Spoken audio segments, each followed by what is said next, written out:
하나님 말씀 마태복음 13장 44절에서 50절의 말씀을 보고 있습니다. 마태복음 13장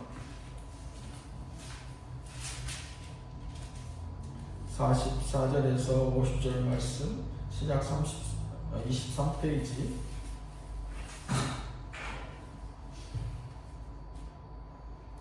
우리 같이 읽겠습니다. 천국은 마치 밭에 감춘 보화와 같으니 사람이 이를 발견한 후 숨겨두고 기뻐하며 돌아가서 자기의 소유를 다하라 그 밭을 사느니라. 또 천국은 마치 좋은 진주를 구하는 장사와 같으니 극히 값진 진주 하나를 발견하면 가서 자기의 소유를 다하라 그 진주를 사느니라. 또 천국은 마치 바다에 치고 각종 물고기를 모는 그물과 같으니 그물에 가득함에 물가로 끌어내고 앉아서 좋은 것은 그릇에 담고 못된 것은 내버리느니라. 세상 끝에도 이러하리라. 천사들이 와서 의인 중에서 악인을 갈라내고 불모물에 던져 넣으리니 거기서 울며 이를 갈리라. 아멘. 기도하겠습니다. 하나님 감사합니다. 오늘 주신 말씀을 조차 천국의 비밀을 소유하였는가 그 두 번째 시간 하나님의 은총을 간구합니다. 부족하고 어리석어 늘 제 갈 길을 가기를 원하나 그럼에도 불구하고 주의 말씀으로 붙드시고 그 감동으로 늘 생명과 진리의 편에 서게 하여 주옵소서. 오늘 주신 말씀 그 감동도 주님 은혜만 사모하옵고 이 백성들은 거룩하신 예수님 이름으로 기도하였습니다. 아멘. 아멘.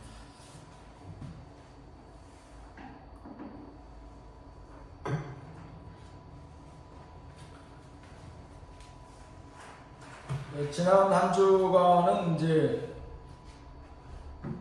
미국 대선으로 트럼프 대통령이 다시 또 재임하게 되었던 그러한 미국 대선이 있었고, 또 국가적으로는 뭐 대통령 당황이 있어서 또 앞으로 우리가 또 어떻게 살아야 되는가 이런 부분에 대해서 우리가 다시 한번 생각해 볼 수 있는 그런 시간들이 있었던 그런 한 주간이었던 것 같습니다. 굉장히 대부분 11월이면 뭔가를 마무리하고 11월에 교회력으로는 추수감사들도 있었고, 또 지난 주간 추수감사를 한 교회들도 있었고 했지만, 이건 전적으로 유대인의 절기를 따라 행하는 거기 때문에 사실 저는 크게 거기에 큰 의미를 두지는 않습니다. 맥주절이라든가 추수감사절 이런 것들이 사실 6월절로부터 그들의 날짜 계산을 해서 맥주절, 추수절, 감사절을 같이 이렇게 하기도 하고 분리하기도 하는데, 사실 우리도 농경사회를 벗어난 지 한참 됐잖아요. 이제 농사 짓는 사람들보다는 이제 이러한 문화와 문명에 새로운 제3차 산업에 종사하는 사람이 훨씬 더 많아진 그런 시대를 살아가고 있는데, 그래서 이제 이 11월, 12월은 뭔가 좀 추수하고 마무리하고 좀 안정을 되찾고 우리가 기도했었던 것처럼 무언가 다음 시간을, 다음 해를 아쉬웠던 부분을 또 다시 한번 내년에는 어떻게 보완할 수 있을까 이런 걸 준비하는 진지한 시간들이 되어야 되는데, 아직도 이 나라와 나아가 온 인류는 뭔가 불안정하고 아직도 뭐가 좀 우리가 평안하게 기대할 수 있는 그러한 새해가 아닌 그러한 모습들 속에서 아쉬움을 남기는 그러한 2024년도가 아닌가 그런 생각들을 해봅니다.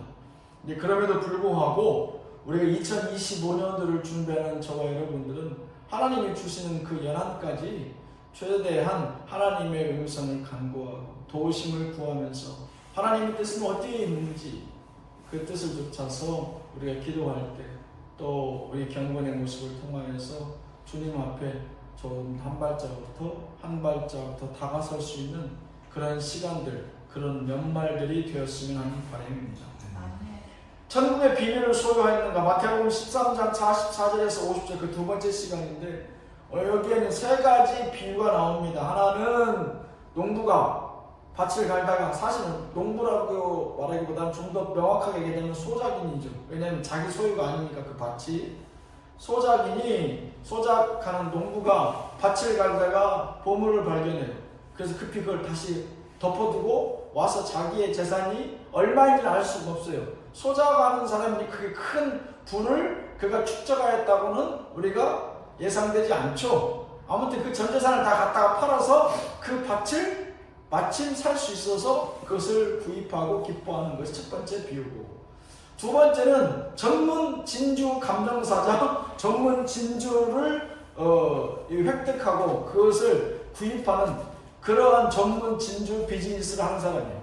이 사람이 아주 좋은, 극히 좋은 진주를 찾아 헤매다가 오늘 말씀에 보면 극히 뭐라고 되어 있습니까? 값진 진주 46절 말씀 보면은 그 진주를 발견하고 이 사람도 역시 자기의 전 소유를 재산을 팔아서 이 값진 진주를 획득하는 내용이고, 세 번째는 어부가 바다에 나가서 그물로 물고기를 잡는데 그 물고기를 잡아서 다 취하고 좋은 그릇에 내서 물고기를 사용하는 것이 아니라 그물로 거두어 들인 다음에 어떤 것은 자기의 그릇에 담고 어떤 것은 버리는 것이 아니라 오늘 마지막에 뭐라고 되어 있습니까? 못된 것을 세상 끝에 천사들의 의인 중에서 악인을 갈라내는 것처럼 푸른 물에 던져 넣으니 거기서 이를 갈리라. 그러니까 단순히 버려지는 게 아니에요. 반드시 심판받는다, 그 뜻이거든요. 그냥 던져주고 무관심 가운데 놓여지는 것이 아니라 반드시 심판받는다라는 것이 세 번째 비유의 내용입니다. 이 말씀 통해서 천국의 비밀, 그것은 무엇이고 우리는 진정 그 천국의 비밀을 소유하였는가 라는 내용의 제목으로 지난 시간부터 하나님의 말씀을 보고 있습니다. 이 천국의 비밀이라는 것을 지난 시간 네 가지로 압축해서 요약했었는데, 첫 번째 천국의 비밀은 어느 날 갑자기 나에게 다가온 축복과 같은 것이다. 왜? 우리가 예수를 믿었을 때 그 축복이 있다는 것을 알고도 모르고도 희미하게, 하지만 그것을 내가 구체적으로 직접 경험하게 되는 것은 맨날 몇 시 몇 초에 누군가에 의해서 경험해지는 것이 아니다. 내가 확정하고 누군가 특정되어져서 내가 천국의 보물을, 천국의 그 영생, 구원의 복음을 내가 경험하는 것이 아니라 그날 그 시와 때는 하나님만 알고 계신데, 그래서 우리에게 이 천국 복음은, 영생은 우리 가운데 어느 날 갑자기 나에게 다가온 축복과 같은 선물이다 라고 말씀드렸고, 두 번째 이 천국의 비밀은 내 소유, 반드시 나의 소유여야 한다. 왜? 구원은 다른 사람의 소유를 내가 대신할 수도 없지만 내 구원을 또한 다른 사람이 대신할 수 없기 때문에 그렇다. 전적으로 우리가 모든 것을 양보할 수 있지만 우리가 구원은 양보해서는 안 되죠. 양보할 수 있는 항목이 아니에요. 구원은. 예수님께서 우리 가운데 희생을 얘기했지만 희생한다는 것이 우리의 구원을 양보한다는 의미가 아니에요. 내가 구원받았기 때문에 희생할 수 있는 겁니다. 왜? 우리는 천국에 이미 우리의 영혼이 예약되어져 있기 때문에 우리가 희생이 가능한 것이지, 구원받지 않는 영혼의 희생은 무슨 의미가 있어요? 아무 의미가 없죠. 우리가 예수 그리스도 그 이름으로 은혜를 덧입어 빚진 자 되었기 때문에 우리가 그 입은 구원의 영생의 확신을 내가 희생이 되더라도 증거할 수 있는 것이죠. 그게 바로 우리의 확증된 복음인 것입니다. 그 다음에 세 번째로 이 천국의 비밀은 무엇이다? 믿음이 열쇠다. 예수님께서 마태복음에 대해서 우리가 계속 말씀을 몇 달 전부터 보고 있는데, 귀 있는 자, 눈 있는 자는 보고 듣고 알 수 있을 것이다. 이 얘기의 핵심은 뭡니까?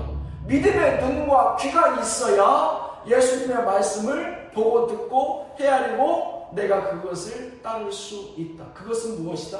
믿음이라고 말씀드렸습니다. 믿음이 있는 자는 예수님이 곧 구원 그 자체이시고 복음이신 것을 알 수 있으나, 믿음이 없는 사람들은 제 아무리 예수님 앞에서 그 말씀을 듣고 본다 할지라도 그들은 천국의 비밀을 결단코 깨달을 수 없다. 곧 천국의 비밀, 그 무엇이 핵심이다? 믿음이 열쇠다. 네 번째로 천국의 비밀은 무엇이다? 심판 대신 영생을 택하는 것이다.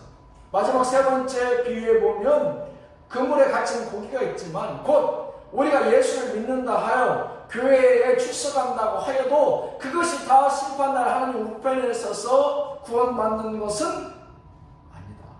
어떤 사람 분명 그 가운데 우편에도 서겠지만 그렇지 못한 사람들은 슬피 울며 영생토록 영원토록 영원한 삶이 아닌 죽을래도 죽을 수 없는 영벌에 처해져서 심판 가운데 그 풀무불 가운데서 죽지도 못하고 슬피 울며 이를 갈 수밖에 없을 것이다. 곧 천국의 비밀은 심판 대신 영생을 택하라는 말씀이다 라는 것이 지난주 말씀의 4가지 요약이었습니다. 나아가서 천국의 비밀을 소유하기 위해서 그 첫 번째 항목까지 우리가 지난 시간에 말씀을 보았죠. 천국의 비밀을 소유하기 위해서는 우리는 어디에 거해야 된다? 말씀의 밭에 거하라. 말씀의 밭에. 오늘 보면 첫 번째, 두 번째 비유 보물을 찾은 또 극히 값진 진주를 획득한 그 진주 장사, 그들이 어디에서 그 보물과 진주를 구합니까? 밭이 아닌 논에 가서 물에 가서 그들이 보물을 찾는 게 아니에요.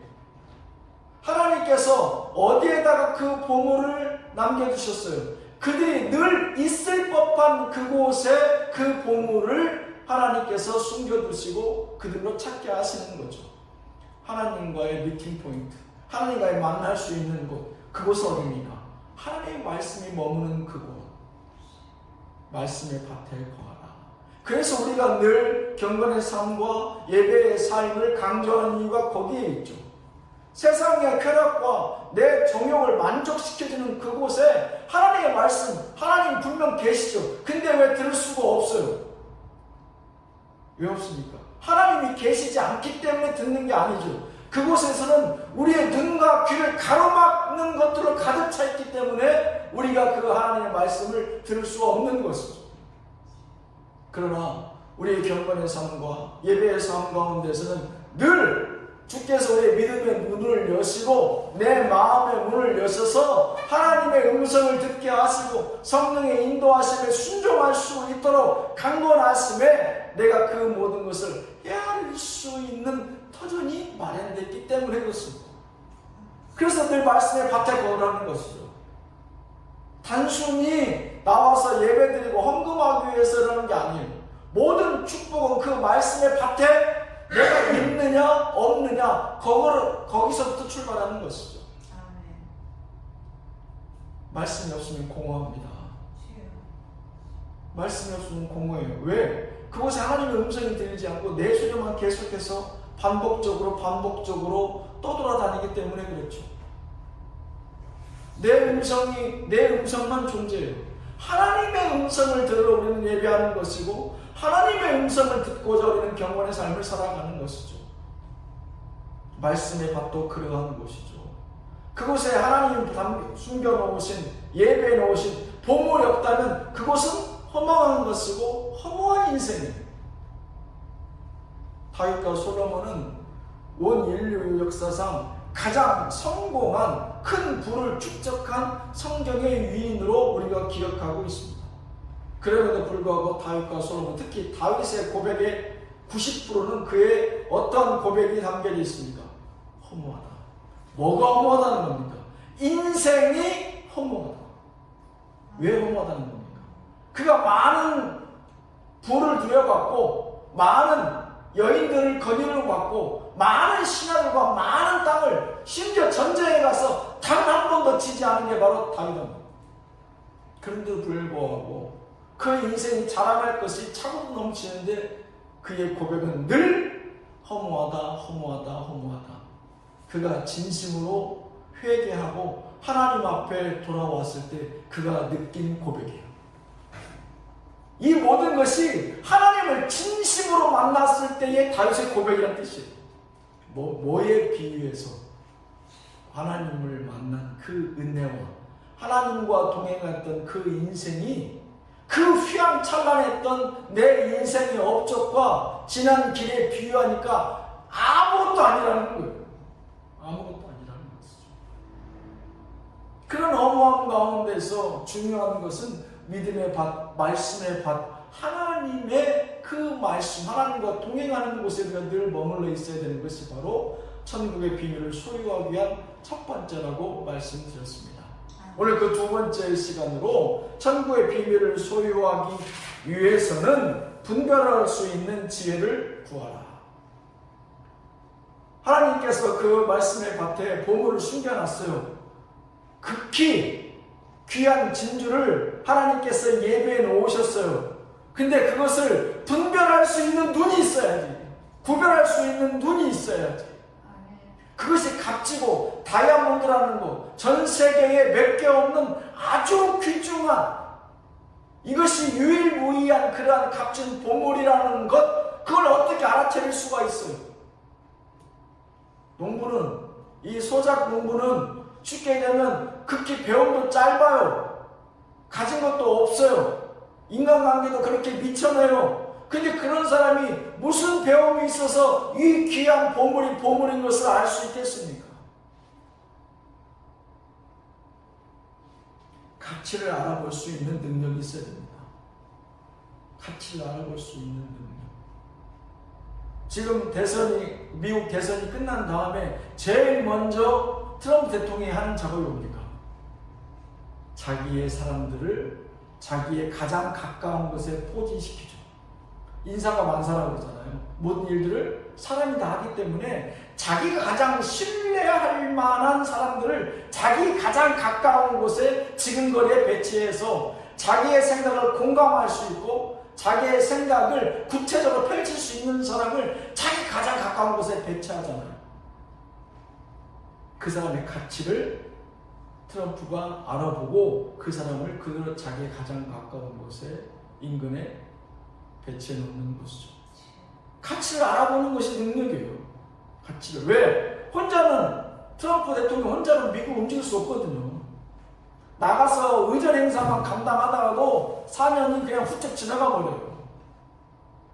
그럼 누가 일을 해요? 그 주변에 자기 강요들, 자기 가장 믿을 만한, 신뢰할 만한 정치적인 파트너들이 이 모든 일들을 감당할 수 있는 거거든요. 그래서 리더의 가장 핵심적인 능력 중에 하나는 사람을 알아볼 수 있는, 그 가치를 알아볼 수 있는 능력이 우선입니다. 예전에 대통령도 마찬가지잖아요. 왕들도 마찬가지예요. 일을 누가 해요? 그 밑에 사람들 다 알아서 해주기 때문에 그 훌륭한 인재를 등용하는 것이 그만큼 중요한 것이죠.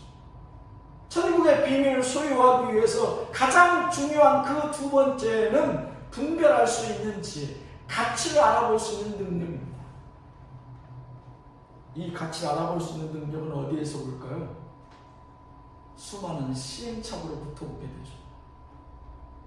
이 땅에 많은 성공한 유인들을 보면 그들은 단 한 번의 성공한 유인은 인류 역사상 단 한 명도 없습니다.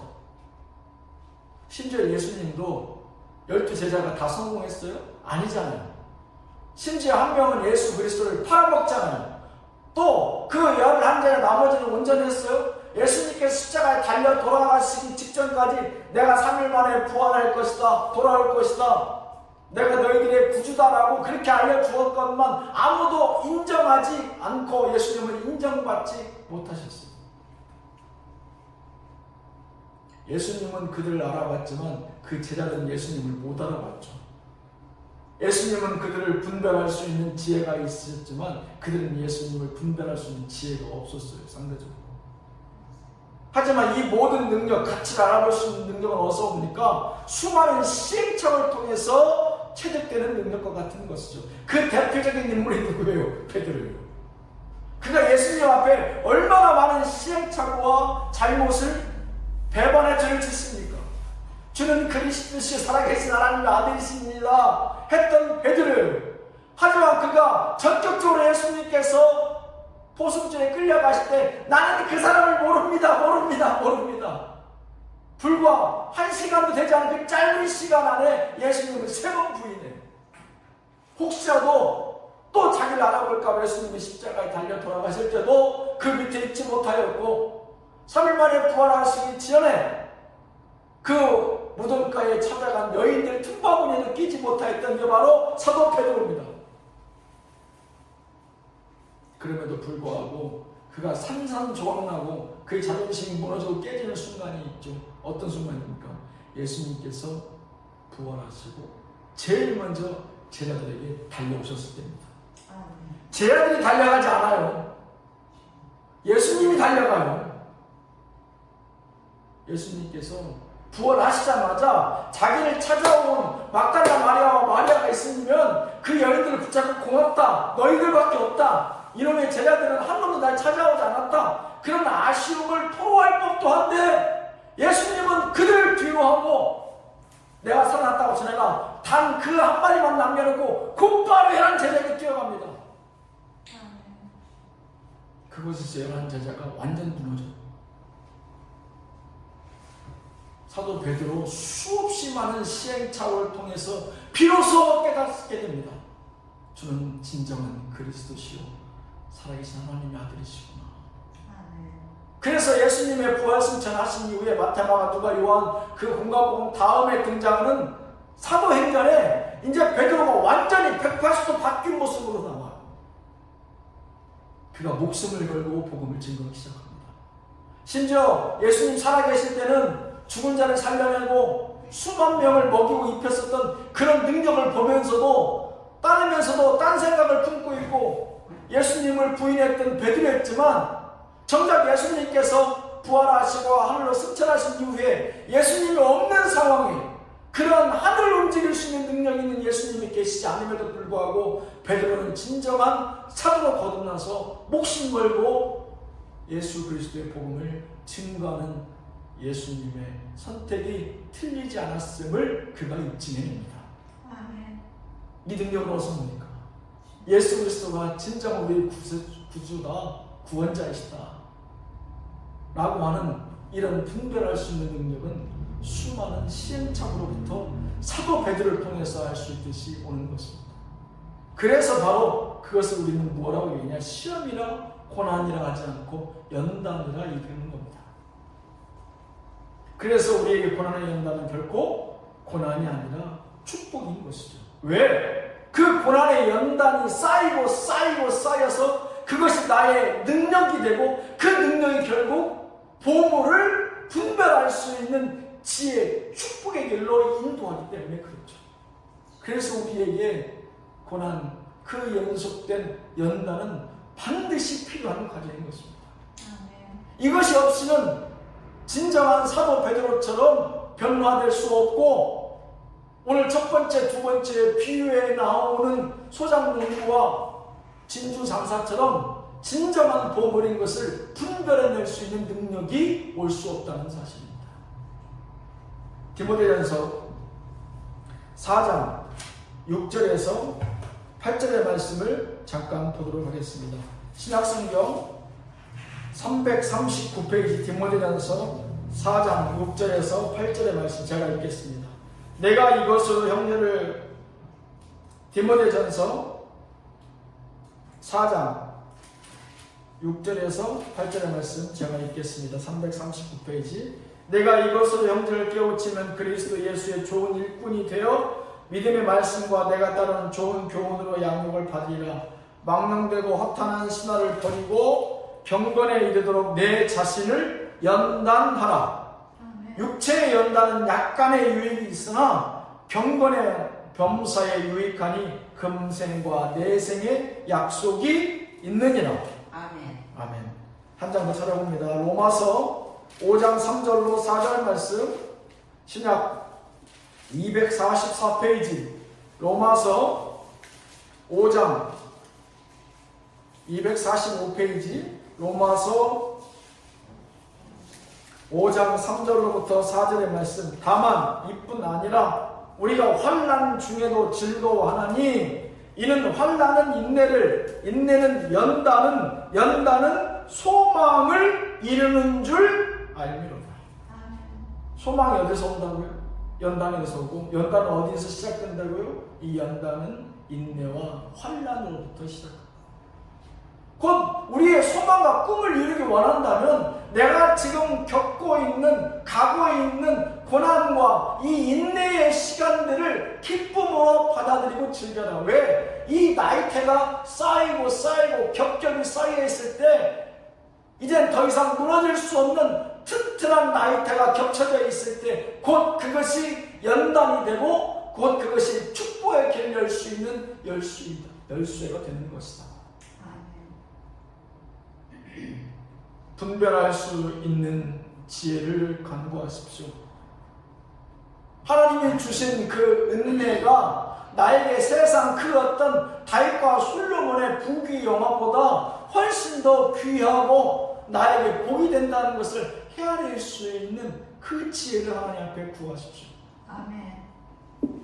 내가 원하는 맛있는 좋은 집, 좋은 차, 권력, 명예, 내가 원하는 그 어떤 성취보다 더 하나님의 은혜와 내가 천국의 비밀을 영생을 소유했던 것이 훨씬 더 값진다는 것을 내가 깨달아 알 수 있는 지혜를 주님 앞에 구하십시오.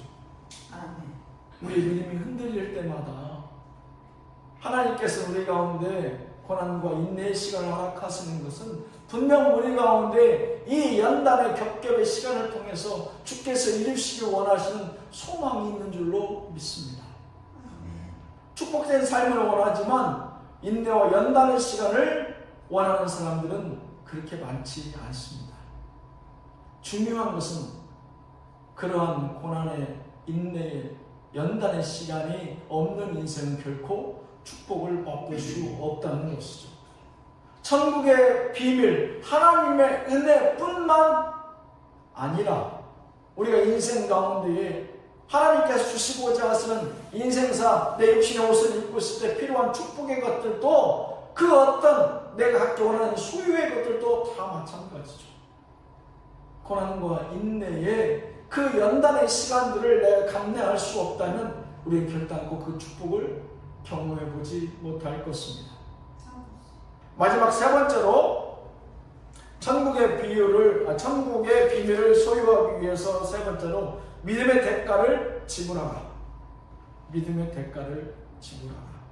오늘 첫 번째, 두 번째 비유해 보면 소장농과 두 번째 진주 장사는 자기의 소유가 얼마인지는 알 수 없으나 아무튼 자기 가진 모든 것을 다 던져서 팔아서 그것으로 보물과 진주를 구입하게 됩니다.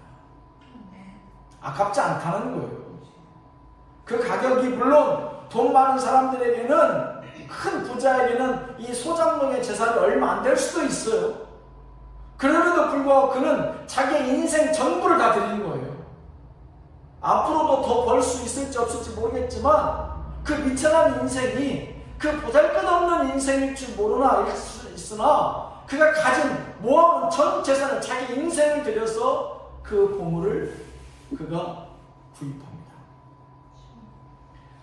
누가복음 19장 1절로부터 10절에 보면 삭개오의 이야기가 나옵니다. 누가복음 말씀을 잠깐 찾아보겠습니다. 누가복음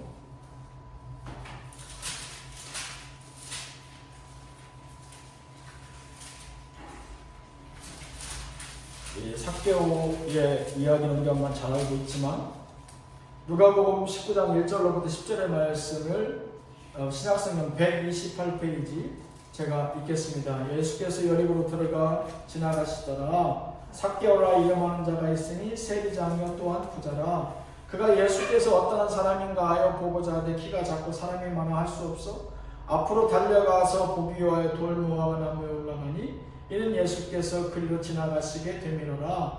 예수께서 그곳에 이르사 쳐다보시고 이르시되 삭개오야 속히 내려오라. 내가 오늘 내 집에 유하여야 하겠다 하시니 급히 내려와 즐거워하며 영접하거늘 못 사람이 보고 수군거려 이르되 저가 죄인의 집에 유하러 들어갔도다 하더라. 삭개오가 서서 주께 여짜오되 주여 보시옵소서. 내 소유의 절반을 가난한 자들에게 주겠사오며 만일 누구의 것을 속여 빼앗은 일이 있으면 내 갑절이나 갚겠나이다. 예수께서 이르시되 오늘 구원이 이 집에 이르렀으니 이 사람도 아브라함의 자손임이로다. 인자가 온 것은 잃어버린 자를 찾아 구원하려 함이니라. 아멘. 오늘 삭개오는 자기 내 재산의 반절을 어려운 사람을 위해서 쓰겠고, 혹시라도 내가 불의한 불법한 방법으로 뺏은 게 있으면 거기에 상하는 4배의 가치로 내가 그것을 다시 돌려주겠다 그럽니다. 그 이유가 어디 있습니까? 그 누구도 삭개오에게 가진 재산으로 반납하고 누군가에게 돌려주라고 말하지 않았어요. 오늘 말씀입니다. 예수님께서 단순히 너희 집으로 가자 해서 예수님께서 삭개오의 집으로, 삭개오의 믿음 가운데로, 삭개오의 인생 가운데로 들어오셨을 뿐이에요. 삭개오가 그 마음으로 예수를 사모하고 있었는데 그 사모하는 마음 가운데로 예수님이 들어오셨어요. 들어오시자 그 누구도 강요하지 않고 삭개오도 거기에 대해서 계획하지 않았지만 그는 자연스럽게 예수님 앞에서 공언합니다. 주님, 내가 가진 전 재산 가운데 반절은 가난한 사람을 위해서 쓰겠습니다. 그리고 혹시나 내가 불법한 방법으로, 불의한 방법으로 뺏은 게 있으면 4배로 갚겠습니다. 왜 그랬습니까?